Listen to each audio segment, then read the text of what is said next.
खिचड़ी खाओ दलित के गुण गाओ। जी हां, आप देख रहे हैं हल्ला बोल, आपके साथ मैं हूं अंजना ओम कश्यप। और आज तक पर हल्ला बोल में हम उत्तर प्रदेश की सियासत पर लगातार हो रही चर्चा को एक बार फिर नए सिरे से आपके सामने रखेंगे। जी हां, खिचड़ी खाओ दलित के गुण गाओ इसलिए कहा जा रहा है क्योंकि गोरखपुर में एक दलित परिवार के साथ योगी आदित्यनाथ ने आज मकर संक्रांति पर भोजन किया है। अब सवाल यह है कि क्या ये सियासी खिचड़ी चुनावों के इर्द गिर्द पक रही है, क्योंकि दूसरी तरफ अगर हम देखें तो स्वामी प्रसाद मौर्य के आज ही समाजवादी पार्टी में शामिल होने के बाद एक बड़ा झटका बीजेपी को लगा है। इधर चंद्रशेखर आजाद के साथ बातचीत कर रहे हैं अखिलेश यादव, दलित वोट को साधने की कोशिश कर रहे हैं। कैसे जाति के आधार पर एक हर पार्टी अपने अपने तरीके से कार्ड खेल रही है, इसी पर आज चर्चा करेंगे। लेकिन उससे पहले ये रिपोर्ट। ये दो तस्वीरें तेजी से बदल रही उत्तर प्रदेश की चुनावी सियासत की पूरी कहानी बयां करती हैं। एक तरफ बीजेपी पर पिछड़ों और दलितों की उपेक्षा के आरोप लगे, तो दूसरी ओर सीएम योगी ने मकर संक्रांति पर दलित के घर खिचड़ी खाई। मकर संक्रांति पर गोरखपुर में अमृतलाल भारती के घर पर मुख्यमंत्री ने जमीन पर बैठकर भोजन किया और सामाजिक न्याय का दावा करने वाले विरोधियों पर निशाना साध लिया। गरीबों के हक को हड़पना उनके लिए अपना जन्मसिद्ध अधिकार है, और इसी को अगर वे सामाजिक न्याय कहते हैं तो मुझे लगता है सामाजिक न्याय नहीं, ये सामाजिक शोषण है। हमें फर्क महसूस करना पड़ेगा सामाजिक न्याय और सामाजिक शोषण में, कि जो लोग गरीबों का हक छीनते थे, डकैती डालते थे, पेशेवर अपराधियों को अपना शागिर्द बनाते थे। चुनाव है, लिहाजा समाज के हर तबके को लुभाने का दांव है। लेकिन बीजेपी की चुनौतियां बढ़ रही हैं, क्योंकि गैर यादव ओबीसी के जिन दिग्गजों ने 2017 में साथ दिया था, अब विरोध में मोर्चा खोल दिया है। समाजवादी पार्टी में शामिल होने के बाद स्वामी प्रसाद मौर्य ने बड़े दावे किए। सरकार बनावे दलित और पिछड़े और मलाई खावे वो लोग अगड़े 5% लोग नारा दे रहे हैं 80 और 20 का। और मैं ये कहता हूं 80-20 नहीं, अब तो होगा 15 और 85 का। 85 तो हमारा है, 15 में भी बंटवारा है। जोगी जी या बाबा जी कोई भी हो, मैं ये कहना चाहता हूं, मुख्यमंत्री की कुर्सी पर बैठ करके पाप करोगे और साथ ही साथ दुहाई देगो हिंदू की। क्या आपकी नजर में कुछ बड़ी जात के लोग हिंदू हैं क्या? तो वही 10-5% अगर आपके हिंदू हैं तो आपका खटिया खड़ी बिस्तरा गोल होना तय है। जातिगत समीकरण और दाव की बात अलग, लेकिन ये भी सच है कि बीजेपी वोटों के ध्रुवीकरण की कोशिश शायद ही कभी छोड़ती है। यूपी में योगी भी यही कर रहे हैं, लेकिन अखिलेश बीजेपी के प्लान को पंक्चर करने का कोई मौका नहीं छोड़ रहे। आज अपराध मुक्त प्रदेश बना करके सबको सुरक्षा और सबको विकास की इस राह के साथ जोड़ने का कार्य किया है, और यही सबका साथ सबके विकास का मंत्र ही सामाजिक न्याय का सही मंत्र है। इस बार तो ऐसा बीजेपी वाले हिट विकेट हुए कि हमारे तमाम नेताओं की स्ट्रेटजी नहीं समझ पाए, वो स्ट्रेटजी नहीं समझ पाए। हालांकि हमारे बाबा मुख्यमंत्री क्रिकेट खेलना नहीं जानते। अगर वो क्रिकेट भी जानते होते अब तो उनसे कैच छूट गया। गैर यादव ओबीसी को अपने पाले में करने की होड़ है, तो दलितों को लेकर भी बड़े दांव हैं। सूबे के करीब 22% दलित वोट बैंक पर बीएसपी का करीब एकाधिकार हुआ करता था, लेकिन हालात बदल रहे हैं। चुनाव के वक्त न मायावती नजर आ रही हैं और न ही उनकी पार्टी का तामझाम, लिहाजा दूसरी पार्टियों को दलित वोट बैंक में संभावनाएं नजर आ रही हैं।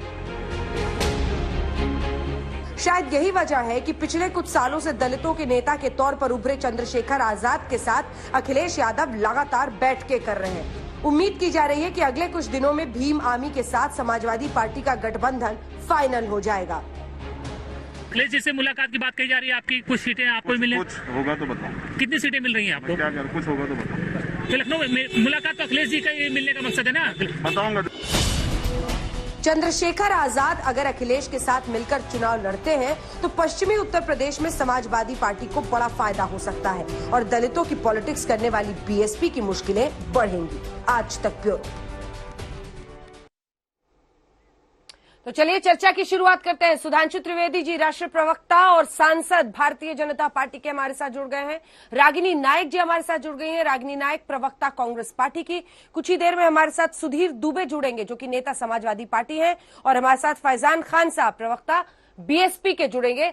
चर्चा की शुरुआत करते हैं। सुधांशु त्रिवेदी जी, आप ही से पहला सवाल है। 80-20 करते रहे आप हिंदू मुस्लिम बनाने के लिए। आज स्वामी प्रसाद मौर्य, पूर्व कैबिनेट मंत्री योगी सरकार और मौर्य समाज के बड़े नेता ने आपको सीधा ललकारा है, कहा है अब तो 85 वर्सेस 15 होगा। कैसे इसका काट खोजिए? देखिए अंजना जी, आपने बहुत अच्छा पूछा था 80 बनाम 20। समाजवादी पार्टी के नेता पूछना चाहता हूं, जरा वो एक्सप्लेन करेंगे कि 15 बनाम 85 क्या है? काहे बात का फरसा लहराए थे? 15 बनाम 85 की संख्या जरा बता दें और उसके उपरांत तो फिर तय होगा। दूसरी बात, आज मकर संक्रांति का पर्व है और आज की मैं एक विषय बता देना चाहता हूं। यह पर्व सिर्फ कोई ऐसा नहीं कि एक हमारा धार्मिक पर्व है। आज के दिन सूर्य उत्तरायण होता है। उत्तरायण इसलिए होता है कि धरती सीधी नहीं है, वो 23.5 डिग्री पे टिल्ट है, जिसको एक्चुअल टिल्ट कहते हैं। इसलिए हाफ टाइम सदर्न हेमिस्फीयर से नॉर्दर्न में जाता है। यह साइंस को अब पता चला है। हमारे यहाँ पितामह भीष्म महाभारत काल में इंतजार किए थे कि सूर्य दक्षिणायन से उत्तरायण होगा और इसी जनवरी के महीने में जाता है। तो भारत की महान ज्ञान परंपरा और वैज्ञानिकता का भी ये पर्व है। मगर अफसोस की बात यह है कि जिन्होंने हमेशा इस चीज से काटे रखा है हमको और भारतीय समाज को जात में बांटे रखा है, किसी जमाने में रजवाड़ों में बांटे रखा, बाद में बिरादरी में बांटे रखा, ताकि इस प्रकार की गुलामी की मानसिकता हमारे ऊपर हावी रहे और हम कभी उत्तरायण का वास्तविक सूर्य देखने ही ना पाए। वही शक्तियां आज भी कर रही हैं, परंतु आप आश्वस्त रहिए कि हम भारतीय समाज की चेतना जग चुकी है। अब कोई 20 बोल ले, 80 बोल ले, 15 बोल ले, 85 बोल ले, सबको ये पता है। और 20-80 पे एक बात और भी कह देना चाहता हूँ। एक सवाल है सर, एक सवाल है। धर्म के आधार पर बांटना सही और जाति की बात हो तो गलत, और ऐसा नहीं कि आपको कोई जाति से परहेज है। स्वामी प्रसाद मौर्य हो या अन्य नेता हो, ये सब बीएसपी टू एसपी जा रहे हैं वाया बीजेपी। तो आप सारे खेल खेले और दूसरे पर कहे कि ये देखो तो जाति जाति खेल रहे हैं। मुहर लगेगी जाति पर अगर ये होता है तो ये। और उत्तर प्रदेश में आप, एक सेकंड सर, धर्म के आधार पर बांटना सही और जाति पर बांटना गलत, इसका क्या तर्क है सर? अंजना जी, आपने जो बोला मैं आप ही के वाक से, धर्म कभी नहीं बांटता है, क्योंकि भारत की संसद के लोकसभा के स्पीकर के पीछे लिखा है धर्म चक्र प्रवर्तनाय। भारत के संसद के, सुनिए, भारत के सर्वोच्च न्यायालय के एम्बलम पे लिखा है या तो धर्मस्थ हो जाए। मजहब बांटता है, रिलीजन बांटता है, धर्म नहीं बांटता। इसलिए 80% धर्म के साथ है। धर्म सिर्फ सदाचार की व्याख्या करता है और जो धर्म की परिभाषा है वो क्या है, जिसमें बहुत साफ साफ कहा गया है कि किसी प्रकार का कोई ऐसी चीज नहीं है कि अमुक चीज को मानना, अमुक देवता को मानना, ये मानना, वो मानना, कुछ भी नहीं है। धरती क्षमा दमोष्टेयम शौचेंद्रिय निग्रह धी विद्या सत्यम क्रोधो नष्टम धर्म रखा। धर्म को ही बांटता है, नेता धर्म का इस्तेमाल करते हैं। धर्म नहीं बांटता, मजहब कहता है। मेरी बात, अरे धर्म नहीं बांटता है, नेता बांटता है जी नहीं। अरे 80-20 जब कह रहे थे तो क्या कह रहे थे सर? अरे 80-20 का क्या मतलब था सुधांशु जी? 80-20 क्या मैं कर रहा था? अंजना जी बता रहा हूं, 80-20 का बहुत व्यापक मतलब है। मैं तो लखनऊ का रहने वाला हूं। हम बचपन में हिंदू मुस्लिम दंगा नहीं सुने थे, सिया सुन्नी दंगा सुने थे। सियाओं का मदे साहबा का जुलूस निकालना बंद कर दिया गया मुहर्रम में, सिर्फ सुन्नियों का निकलता था। जब कल्याण सिंह की सरकार आई तो दोनों का निकलना शुरू हुआ। तो सामाजिक सौहार्द और सांप्रदायिक सौहार्द सिर्फ हिंदू मुस्लिम में नहीं, मुसलमानों के अंदर भी हमने कायम किया। क्या कोई ये भी कहेगा कि हिंदू मुस्लिम का आरोप लगाते, ये सिया सुन्नी दंगा भी हम ही कराते थे, वो भी अंग्रेजों के जमाने से हम ही करा रहे थे। तो 20 वो भी तो है। 80-20 पूछ रही हूँ, आप मुझे शिया सुन्नी समझा रहे हैं। अरे सुनिए, अब पूरी और बात सुनिए ना, 80-20 और सुनिए ना। ये जो माइनॉरिटी है इसमें 20% तो वो भी तो है, जो बुद्ध है, बौद्ध है, जैन है, सिख है, पारसी है, यहूदी है, उस 20 की कोई चिंता नहीं। Humongous majority among the minority, वही माइनॉरिटी है। गजब है भाई, तो 80-20 बहुत कुछ है। 80-20 रागिनी की जी। बात बहुत सोच समझ के कही है योगी जी ने। और एक और सेंटेंस बोल दो, बहुत दुनिया के बड़े बड़े जो थिंक टैंक्स हैं, आप गैब्रियल ब्रिगेड का जाकर यूट्यूब पे चेक कर सकते हैं। उन्होंने कहा है कि पूरी दुनिया में जो डिफरेंट एस्टिमेट्स हैं इंटेलिजेंस एजेंसीज की, उसके हिसाब से मिनिमम 15 और मैक्सिमम 25% मुस्लिम्स में कट्टरवादी तत्व है, बाकी शांति से रहना चाहते हैं। यानी एवरेज आया 20, तो 80% शांति से रहना चाहते हैं, 20% एजेंडा ड्राइव करना चाहते हैं। तो 80-20 का मतलब यह है कि एजेंडा ड्राइव करने वाले आगे रहेंगे, या जो शांति से रहना चाहते हैं, विकास के साथ चलना चाहते हैं, वो आगे रहेंगे। आप भी बड़ा भोला समझते हैं सर लोगों को, बहुत ही अरे भोला भोला नहीं, समझते हैं। कोई लगता है डाटा लोग चेक कर सकता समझ ही है। नहीं पाएंगे। फाउंडेशन के YouTube पे एक जाके से देख एक ले, व्याख्या। दुनिया की सारी एजेंसीज का एस्टिमेट ये है। अरे भोला नहीं, अब लोगों को भोला समझना आसान नहीं है अंजना जी। यही तो मैंने एक भी तथ्य गलत बोला हो तो मैं चुनौती से बोलता हूँ। विद इन मुस्लिम 80-20 क्या है, विद इन माइनॉरिटी रागिनी जी जुड़ी क्या हमारे साथ? रागिनी नायक जी। एक भी फैक्ट गलत अंजना जी, बोला रागिनी नायक जी। वीडियो आ पा रहा है। रागिनी जी आवाज आ रही है? भागम भाग मची हुई है और पिछड़ी जाति के नेताओं को, जो कि निर्णायक रहे थे पिछली बार बीजेपी की प्रचंड जीत में, बहुत भारी तादाद में पिछड़ी जातियों ने साथ दिया था। इस बार उनके नेता जो इनके मंत्रिमंडल में थे वो सब पलायन कर रहे हैं, लेकिन इस भागम भाग में, रेस में कांग्रेस है भी। अंजना जी देखिए, सुधांशु जी ने बड़ी बौद्धिक परिभाषा देने की कोशिश की 80-20 की, और आपने ठीक कहा कि अक्सर जनता की आंख में जो धूल झोंकना चाहते हैं वो स्वयं ही बुड़बक बन जाते हैं। तो देखिए, आप 80-20 के आप तमाम किस्म का विश्लेषण कर सकते हैं, समीक्षा कर सकते हैं। अब्बा जान चचा जान का क्या करेंगे, कब्रिस्तान शमशान का क्या करेंगे, हिंदुस्तान पाकिस्तान का क्या करेंगे, और हिंदू मुसलमान का क्या करेंगे। यहाँ चुनाव में आप वोट दें और पाकिस्तान में बम फूटे, ऐसे वक्तव्यों का आप क्या करेंगे। तो मैं समझती हूँ कि लगातार अपनी प्रशासनिक राजनीतिक विफलताओं, अपने नकारापन निकम्मेपन की ढाल धर्म को बनाते रहे। और मैं बार बार यही कहती हूँ कि भारतीय जनता पार्टी वही करती है, जैसे डूबते को तिनके का सहारा होता है, इन्हें धार्मिक उन्माद और सांप्रदायिकता का सहारा होता है। पर मुख्य आपके विषय पर मैं अब आ जाती हूँ कि जिस तरह से भारतीय जनता पार्टी से न केवल नेताओं का, न केवल विधायकों का, बल्कि मंत्रियों का पलायन हो रहा है, न केवल उत्तर प्रदेश में बल्कि तमाम प्रदेशों में पिछले 3-4 दिनों से मुझे लगता है कि नरेंद्र मोदी जी, योगी जी और तमाम नेता, अमित शाह जी तथा कथित चाणक्य, जरूर बैठकर घर पे ये गाना गा रहे होंगे कि जाने कहां मेरा लीडर गया जी, अभी अभी यही था किधर गया जी, भाजपा में रहते हारने से डर गया जी, डूबते जहाज से उतर गया जी। और केशव प्रसाद मौर्य जी की तो आप हालत देखिए कि उनका तो फोन भी नहीं उठा रहे हैं नेता। तो एक तरफ तो वो ट्विटर पर पत्राचार कर रहे हैं और कह रहे हैं कि वो जाने वाले, हो सकते तो लौट के आना, और दूसरी तरफ अपने ही सिक्के को खोटा बता रहे हैं। और उत्तर प्रदेश तक सीमित नहीं है ये पलायन अंजना जी। गोवा में इन्हीं के कैबिनेट मंत्री थे माइकल विंसेंट लोबो जी, वो 2 विधायकों के साथ कांग्रेस में आ गए। उत्तराखंड में यशपाल आर्य जी अपने बेटे और विधायकों के साथ कांग्रेस में आ गए।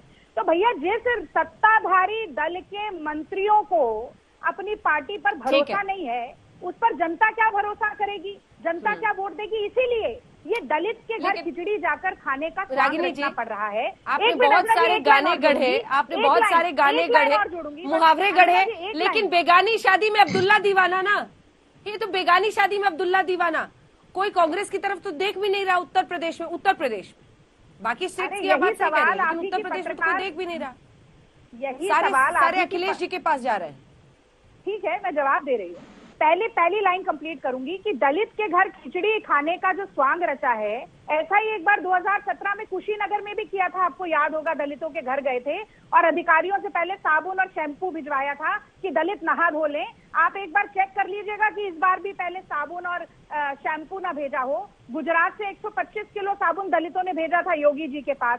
और बसपा के आपके यहाँ पर प्रवक्ता बैठे हैं, वो बताएंगे कि दया शंकर सिंह उपाध्यक्ष उत्तर प्रदेश के भारतीय जनता पार्टी के दलितों की बेटी मायावती को कहते हैं कि वैश्याओं से बदतर है। उनकी पत्नी को टिकट देकर मंत्री बनाने वाली जो पार्टी है वो दलितों के उत्थान के बारे में सोचती होगी। मैं समझती हूँ आज जग हंसाई हो रही है कि अब आप कांग्रेस की बात कर रही है, मैं उसका भी जवाब देती हूँ। आज सही कह रही हैं आप, कांग्रेस 30 साल से उत्तर प्रदेश में सत्ता में नहीं है अंजना जी, लेकिन हमने एक नया आगाज किया। जो व्यक्तिवादी राजनीति भारतीय जनता पार्टी की थी, पर्सनालिटी कल्ट बेस्ड, उसमें MY मुद्दे और योग्यता के लिए MY नहीं कहते हैं। ये मोदी और योगी को वोट दो। समाजवादी पार्टी की जातिगत राजनीति, MY मुस्लिम यादव हो तो हमें वोट दो। महिलाओं के अस्तित्व और युवाओं के ऊर्जा के साथ MY को जोड़ने का काम कांग्रेस पार्टी ने कहा। हम कह रहे हैं महिलाओं और युवकों के सशक्तिकरण के लिए कांग्रेस को वोट दो, और इसका मैं आपको आश्वासन के साथ कहती हूँ कि बहुत ही सुखद चुनावी नतीजा कांग्रेस के लिए होगा। और ये पंक्तियां मैं जरूर कहूंगी कि वर्षों यूपी में घूम घूम, बाधा विघ्नों को चूम चूम, सह धूप घाम पानी पत्थर, प्रियंका और कांग्रेस आई कुछ और निखर, सौभाग्य न हर दिन सोता है, देखें आगे क्या होता है। चलिए ठीक है, सुधीर दुबे जी, अब जरा समाजवादी पार्टी की तरफ आते हैं। आपने सुधांशु जी को भी सुना, आपने रागिनी जी को भी। वाकई वो दिन है जब आज जो पिछड़ी जातियों के नेता थे, बड़े नेता, उन सबका गठबंधन आपने साध लिया है। लेकिन बीजेपी तो बार बार यही कह रही है कि टिकट नहीं दे रहे थे, परिवार वालों को नहीं दे रहे थे, इसलिए वो छोड़कर आपके पास चले गए। आपने उनको लेने योग्य क्यों समझा है? दर्शकों को समझाइए। देखिए अंजना जी, जो भारतीय जनता पार्टी के प्रवक्ता हैं, इन्होंने बहुत अच्छी परिभाषा दी है 80 बनाम 20 की, लेकिन ये बताना भूल गए कि आगामी चुनाव में हमारा रिपोर्ट कार्ड नहीं देखा जाएगा। इनका 5 सालों में जो इन्होंने काम किए हैं, ये सरकार में रहे हैं, इनका रिपोर्ट कार्ड देखा जाएगा। इन्होंने सबसे पहले नारा दिया था सबका साथ, सबका विकास और सबका विश्वास। सबके साथ की जहां तक बात है तो इन्होंने किसी का साथ नहीं दिया, चाहे वो दलित हो, चाहे वो नौजवान हो, चाहे वो बेरोजगार हो, चाहे वो किसान हो। आपको याद होगा किस तरह से 69,000 शिक्षक भर्ती के जो अभ्यर्थी हैं, वो जब लखनऊ में अपना हक मांगने गए थे तो बाबा जी की सरकार ने किस तरह से उनके ऊपर लाठियां बरसाई थी, और जो आंगनबाड़ी कार्यकर्ती हैं उनके ऊपर किस तरह से पुलिस के द्वारा उनको रौंदा गया था, ये दृश्य हम सब लोगों ने देखा है। और जहां तक सबके विकास की बात है तो मैं आपको बताना चाहता हूं, इन्होंने कहा था हम किसानों की आय को दोगुना कर देंगे, इन्होंने कहा था महंगाई को कम कर देंगे, हम बेरोजगारी को खत्म कर देंगे और भ्रष्टाचार को यूपी से खत्म कर देंगे। लेकिन ये ना तो किसी का विकास कर पाए, ना इन्होंने कोई 5 सालों के अंदर काम किया। इनके विधायकों और इनके सांसदों की ये स्थिति हो गई कि आपने देखा होगा गांव में लोग इनको घुसने नहीं दे रहे हैं। ये जहां भी जा रहे हैं, एक विधायक जी को तो आपने देखा होगा पिछले दिनों कि लोगों ने जो है उनके कपड़े फाड़ दिया और उनको गांव में घुसने से मना कर दिया और पीटते हुए बाहर निकाल दिया। तो जब इनके नेताओं को ये पता चला कि इनकी सरकार में इनके मंत्री की हैसियत क्या है, एक चपरासी जितनी हैसियत है, कोई पुलिस का दरोगा भी इनके विधायक की बात सुनने को तैयार नहीं है, तो उनको ये लगा कि मैं जिस उद्देश्य से आया था कि मैं अपने समाज का, अपने संप्रदाय का, अपनी जाति का कुछ भला कर पाऊंगा, और जब उनको ये लगा कि मैं इसमें कुछ भी नहीं कर पाया हूं और मैं जब जनता के सामने जाऊंगा, अपने लोगों के सामने जाऊंगा, तो मुझे वहां पे क्या जवाब देंगे, तो उन्होंने इनका साथ छोड़ दिया।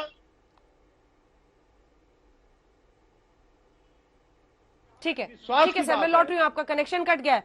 फैजान खान साहब के पास जल्दी से आते हैं, उसका सुधांशु जी सबका जवाब देंगे। फैजान खान साहब आपसे 2 सवाल है। एक तरफ तो योगी आदित्यनाथ दलित परिवार में खिचड़ी खा रहे आज मकर संक्रांति के दिन, कोशिशें उनकी तरफ से। जी आ रही हूँ दुबे जी। अंजना जी मेरी आवाज आ रही है? एक तरफ तो वो दलित के घर पर जाकर खिचड़ी खा रहे हैं, दूसरी तरफ चंद्रशेखर आजाद अखिलेश यादव से बातचीत कर रहे हैं।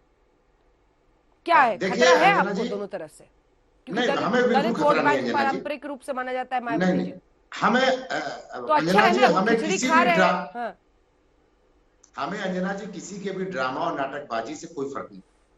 बहुजन समाज पार्टी एक पार्टी के साथ मिशन भी है, डिसिप्लिन भी है, और ये दिखावे वाला खाना खा खाकर लोग जो भी करे चुनाव आने के बाद, जब सरकार में सीएम के पद पे, संवैधानिक पद पे रह के आप बगल के डिप्टी चीफ मिनिस्टर के घर नहीं जा पाए केशव प्रसाद मौर्य जी, क्योंकि वो पिछड़े वर्ग के थे, तो आप ये दिखावा जो कर जनता को देख रही है और समझ रही है अंजना जी। और आप सब ने दिखाया कि योगी आदित्यनाथ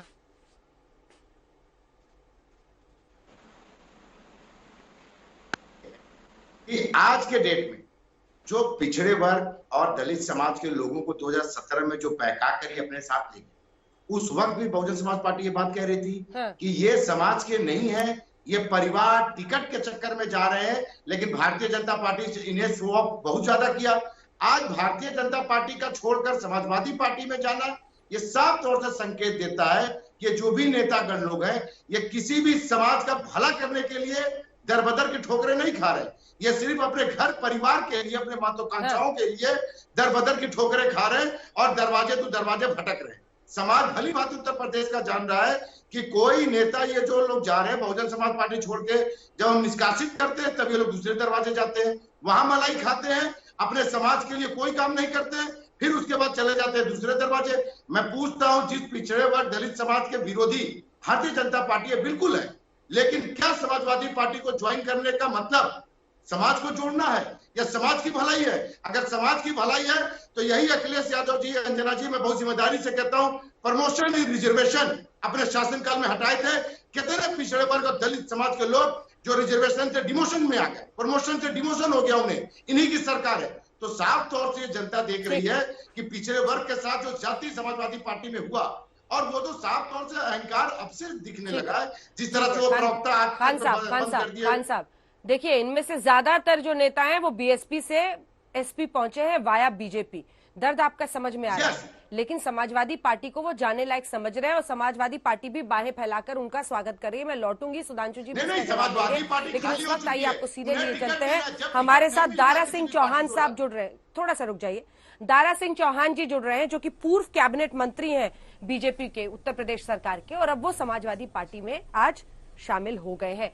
चौहान साहब, मेरा पहला सवाल आपसे यही कि क्या लग रहा है आपको, क्योंकि बीजेपी से क्या शिकायतें थी आपकी, बीजेपी से क्या शिकायतें थी आपकी, जिसकी वजह से चौहान साहब आपने ऐसे वक्त पर, तारीखों का ऐलान हो गया, उसके बाद आपने समाजवादी पार्टी का रुख किया है, क्या हुआ था आखिरी के दिनों?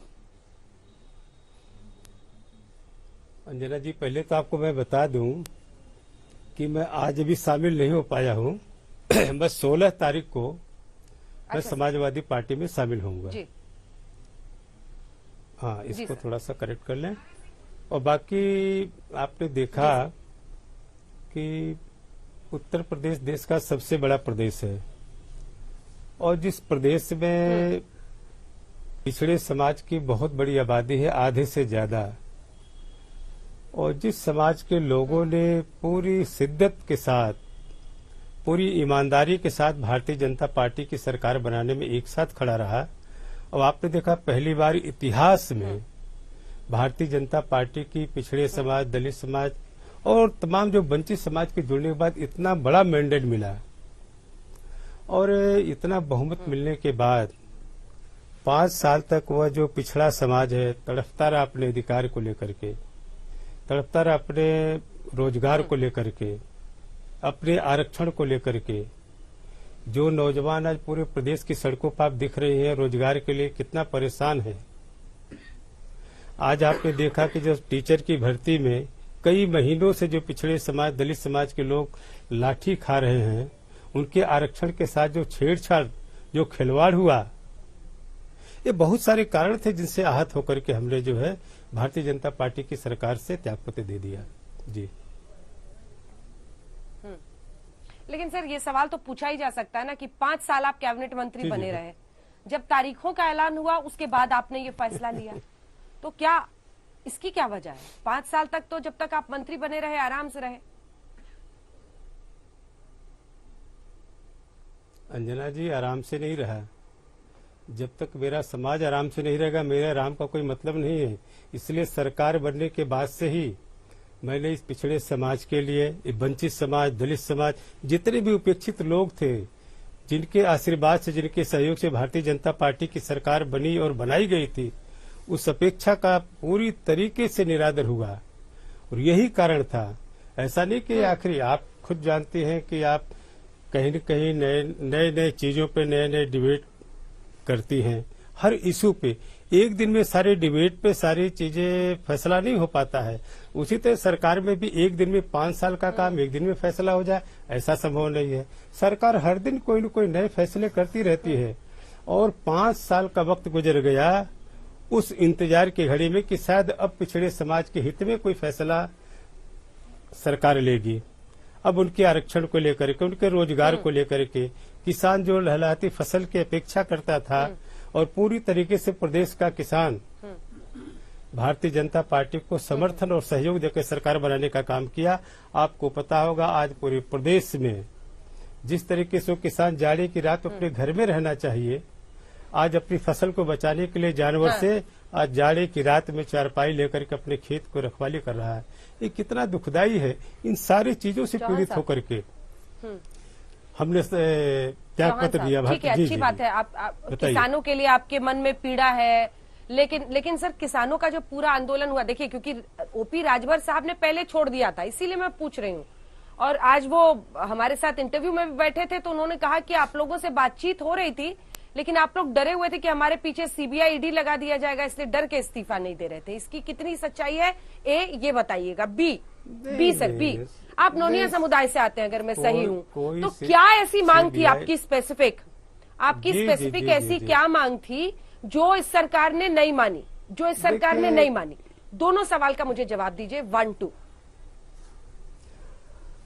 अब आपके सामने ये है कि जिस तरीके से रोजगार के लिए आज नौजवान सड़कों पे घूम रहा है, ये आपके सामने है, आप इसको देखती भी होंगी।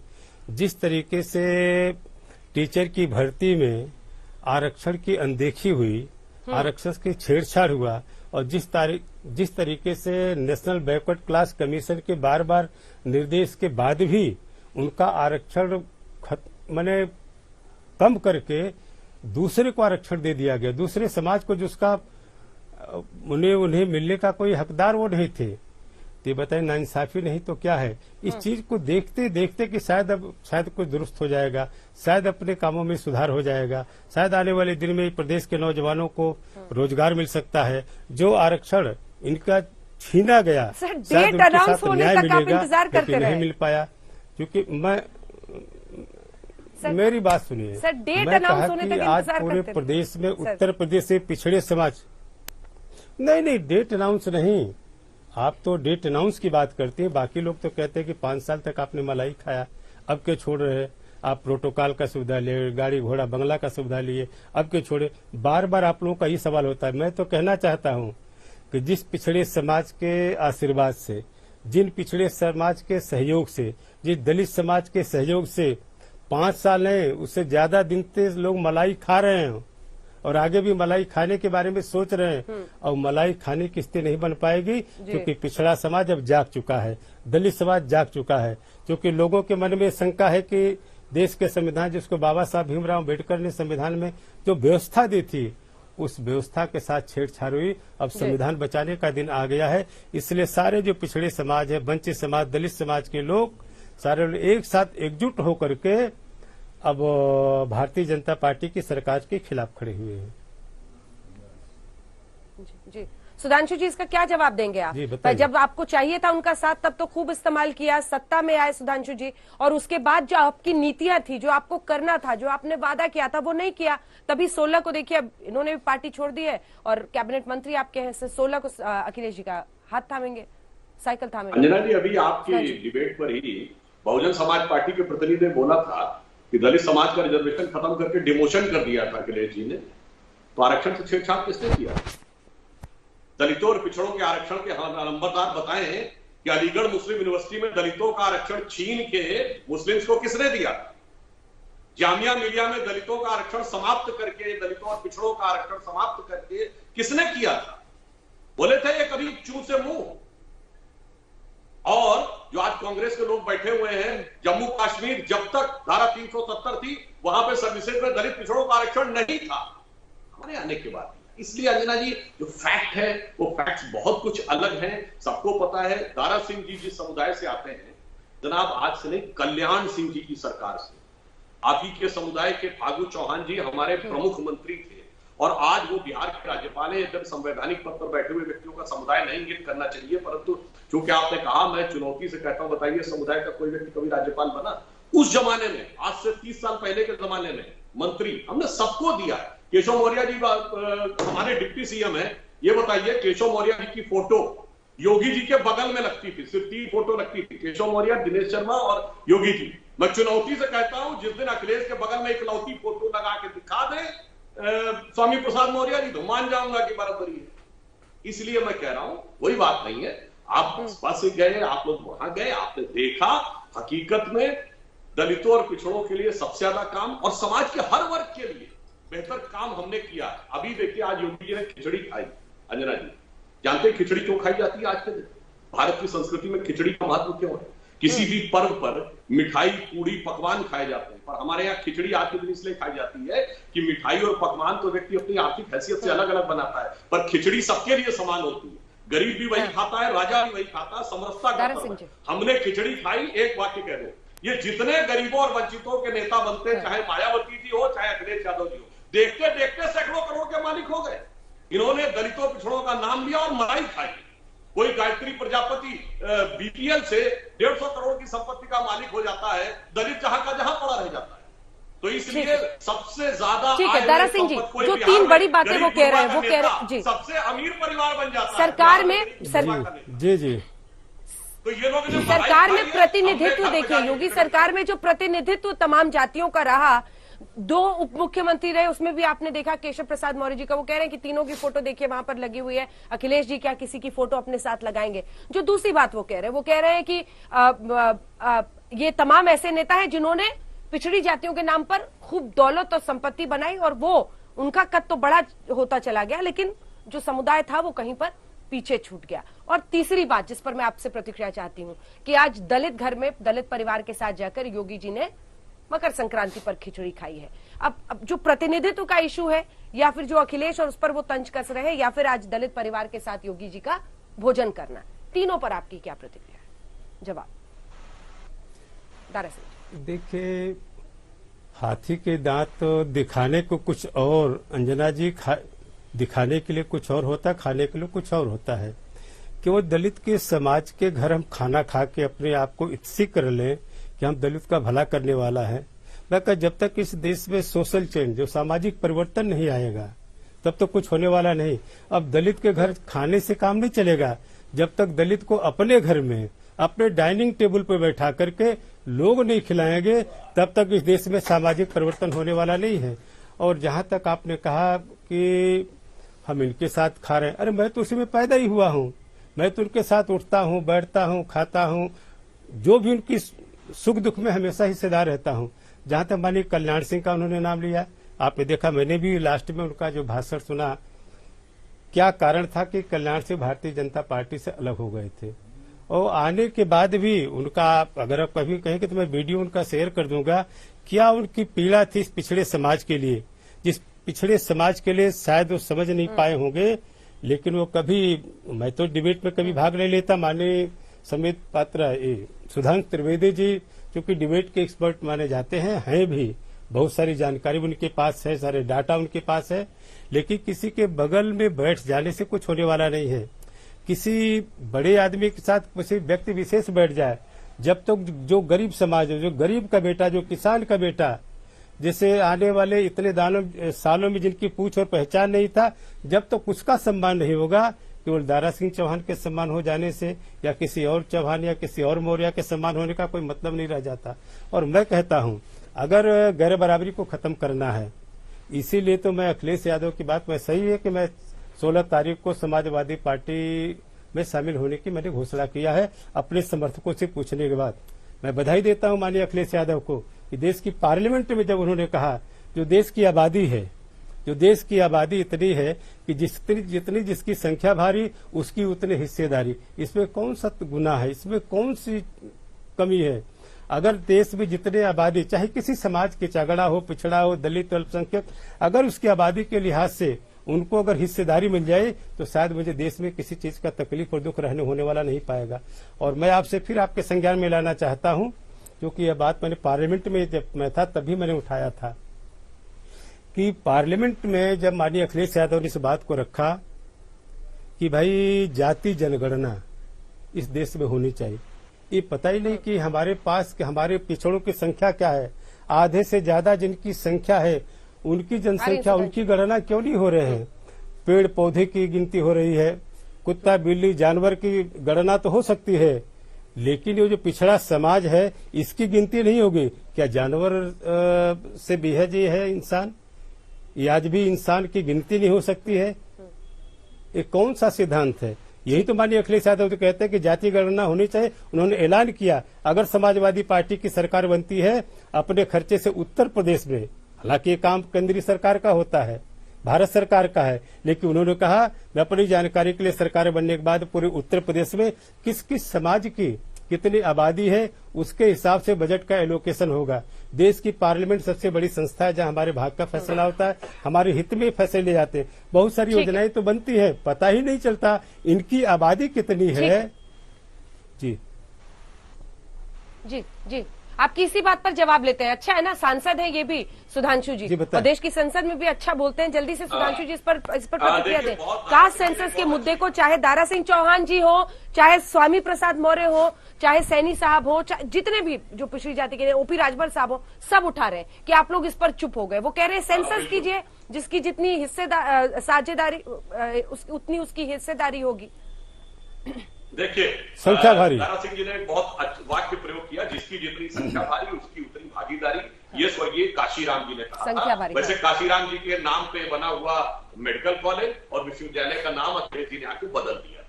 अब मैं बताता हूं जो उन्होंने बात कही जातिगत जनगणना की, बिल्कुल अच्छी बात है। यदि अखिलेश जी ईमानदार हैं, दारा सिंह जी अब आप सपा में जा रहे हैं, तो पहली बात तो 1931 में कास्ट सेंसस हुआ था, उसमें देख ले तो मोटा मोटा अंदाजा लग जाता है कि इस जाति का क्या प्रतिशत है। इस समय बहुत सारी टेक्निकल चीजें थे। महाराष्ट्र में अकेले 1 लाख कास्ट बताई गई है, अब वो जबकि 4134 कास्ट है 1931 के अनुसार। खैर, आज जो स्थिति है उसके अनुसार यदि माना जाए कि पिछड़े 52% है और अखिलेश जी का समुदाय उसमें 10% है, तो अंजना जी गौर करिएगा वो 20% है ना, और बाकी 80% है।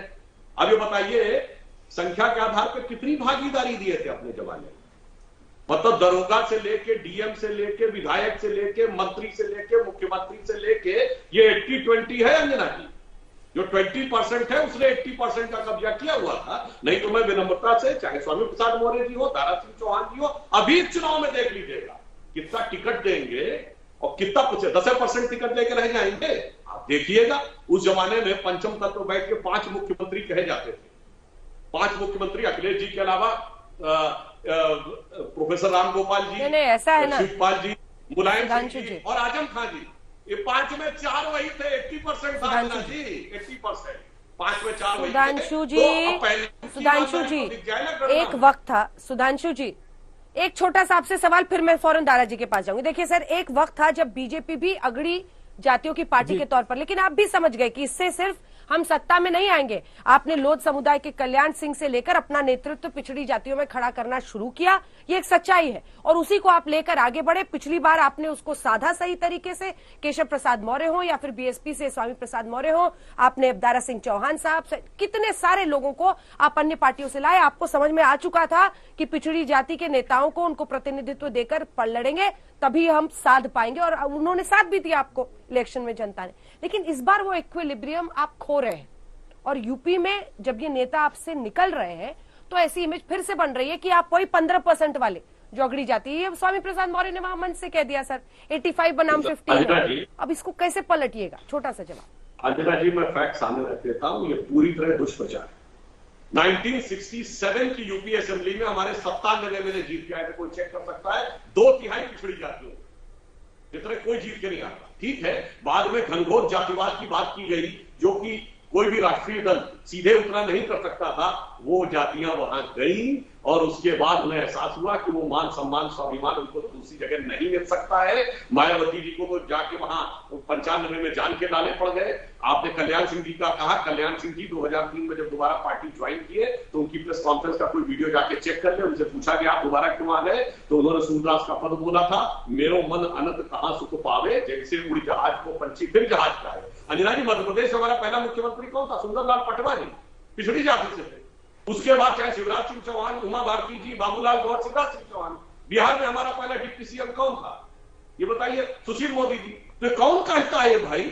हम तो सदा सर्वदा से सबको साथ में लेके चलते रहे हैं। इसीलिए मैंने 67 की जनसंघ के जमाने की असेंबली के भाजपा के कॉन्फ़िगरेशन को, को हमने मुख्यमंत्री बनवाया था। उनके विधायक बहुत कम थे, मगर जिन लोगों ने दावा किया उन्होंने वर्ग, पिछड़ा वर्ग को छोड़िए, अपनी जाति को छोड़िए, अपने परिवार के बाहर किसी को सत्ता नहीं। अपनी जाति में भी किसी को इस लायक नहीं समझा कि सत्ता में हिस्सेदारी दे। असली पावर हमारे पास थी, तो उनके और हमारे चरित्र में भारी अंतर। अखिलेश जी से जो बात हुई है आप लोगों की, प्रतिनिधित्व अथवा मंत्री पद आपको प्रॉमिस कर दिया गया है? देखिए अंजना कश्यप जी अभी त्रिवेदी जी कह रहे थे जिसको कि थाने में अपनी जाति का क्या है। अभी कल का कोई सी डिबेट में मैं सुन रहा था जिसमें माननीय ओम प्रकाश राजभर जी जो अपनी पार्टी के राष्ट्रीय अध्यक्ष हैं कि थानों में जिस तरीके से पोस्टिंग, सीओ की, जिलाधिकारी, डीएम की पोस्टिंग किन किन समाज की कितनी है। मुझे याद है कि जब 5 यादव आईएएस थे, जब पोस्ट हुए थे तो लगता था कि पूरा प्रदेश में यादव बाद हो रहा है, लेकिन जिस तरीके से आज पूरे प्रदेश में, भाई सारी चीजों में मैं जाना नहीं चाहता, आज पूरे जाके देखे सारे कमीशन में कौन लोग बैठे हैं, एक भी बता दीजिए।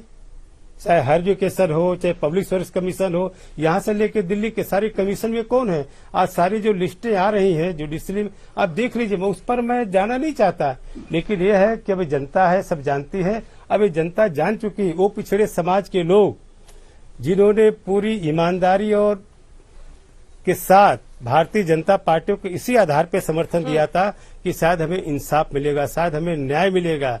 और किसी को जो बता रहे थे कि किसका किसका ओबीसी के थे, फला के थे, देखिए सही बात है कि क्या क्या होता है। अगर कोई कुछ हो भी गया किसी पिछड़े समाज का तो उसे काम करने का अधिकार नहीं मिलता है। लेकिन मुझे पूरा भरोसा है कि जिस तरीके से समाजवादी पार्टी की सोच है माननीय अखिलेश जी की जाति जनगणना करा करके पूरी तरीके से जो बजट का लोकेशन ऐसे तमाम समाज के हित में, उनके विकास और विस्तार में हम काम करेंगे। उससे नौजवानों को हम सरकार में नौकरी देने का काम, रोजगार देने का काम करेंगे, उन्हें सम्मान देने का काम करेंगे।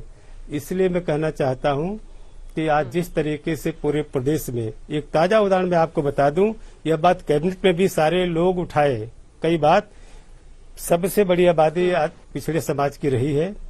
और ये बात जब आई कि पिछड़े समाज को जो स्कॉलरशिप दी जाती है, स्कॉलरशिप पहले से मिलता रहा है, ये पिछड़े दूसरे समाज के लोगों को तो अगर बीएड में पढ़ने वाला तो 42-45 मिलता है, लेकिन पिछड़े समाज के लोगों को 2200, 3200, 1900। मेरी बात सुनिए अंजना जी, इस सवाल को लेकर जब आया तो लोग कहे पिछड़ों की आबादी तो बहुत ज्यादा, कहां तक हम देंगे। अरे इसी जब डेमोक्रेसी में संख्या बल का महत्व होता है, उसी पिछड़े समाज के बहुमत के नाते, भारी संख्या के नाते, भारी बहुमत से भारतीय जनता पार्टी जीतने के बाद पूरी तरीके से पिछड़ों के हित को नकारने का काम किया है। बहुत बड़े पैमाने पर दलितों ने समर्थन दिया था, उनके हित को नकारने का काम किया है। जब ऐसी तमाम जो वंचित समाज के थे, ऐसे नौजवान है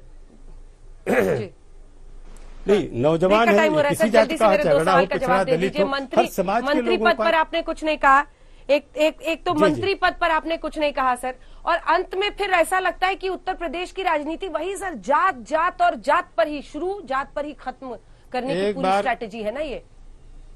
अंजना जी, जब गरीब आदमी अपने हक की बात करेगा, खास करके पिछड़े समाज को, तो जात की संख्या जात की बात होती है। लोग अपने हित में काम बात करते हैं तब वहां जात खत्म हो जाती है। जब गरीब आदमी, बेबस, लाचार, पिछड़ा, दलित अगर अपने अधिकार की बात करेगी तो उसको जो है जात की संज्ञा देकर के जात की बात करते हैं। अब मैं अब कमेंट नहीं करना चाहता हूं, ये सारे हमारे जो द्विवेदी जी हैं, बहुत विद्वान हमारे प्रवक्ता हैं, रहे हैं भी, ये सब कुछ जानते हैं, बताने की जरूरत नहीं है। लेकिन इतना मैं जरूर कहता हूं, जिस तरीके से पूरी तरीके से पिछड़े समाज के लोग, दलित समाज के लोग समर्थन देकर के बहुमत की सरकार बनने के बाद 5 साल तक बिलखते रहे, उनके अधिकार के साथ खिलवाड़ होता रहा, उनके आरक्षण के साथ खिलवाड़ होता रहा। अब ऐसा नहीं होने पाएगा। आज पूरे प्रदेश का ओबीसी, दलित, सुधांशु जी सिर्फ 2 लाइन में जवाब, सिर्फ 2 लाइन में जवाब सुधांशु जी, सिर्फ 2 लाइन में सर जी, सिर्फ 2 लाइन में जवाब सुधांशु जी, सिर्फ 2 लाइन। चलिए, इन्होंने बहुत सारी बात कर दी। हमने तो हर वर्ग को, चाहे पिछड़ा वर्ग हो, दलित वर्ग हो, SC ST को हमने एंटरप्रेन्योर में भी दिया, हमने सामान्य वर्ग के गरीब को भी दिया। अब मैं देखना चाहूंगा जो अखिलेश जी कर रहे हैं ना, वो कहे हैं मेला हो गए अंजना जी। अब इतने लोगों का लेला लेते चले जा रहे हैं कि साइकिल का ठेला हो गए, और ठेला होने के बाद आप देखेगा ठेला हो गए, और तब देखेंगे ये 15-85 कहने वाले हकीकत में प्रतिशत के अनुसार सत्ता में कितना स्थान देने की है, वो तो कभी सत्ता आने वाली नहीं है, मगर टिकट में कितना स्थान देंगे उसी से पहला साफ हो पर्चा जाएगा फरवरी में। कि हाथी के ठीक है खाने सर। के दांत और पहला पर्चा फरवरी में है। पहला पर्चा फरवरी में है आप लोगों का। चुनाव करीब है, दलित के घर खाओ और फिर उनके गुण गाओ। जी हाँ, खिचड़ी खाओ और दलित के गुण गाओ। कुछ इसी तरह की पॉलिटिक्स अब आप यूपी में होते हुए देख रहे हैं, क्योंकि पलायन भी हो रहा है बीजेपी से। इसी पर आप देख रहे थे हल्ला बोल, देखते रहिए आज।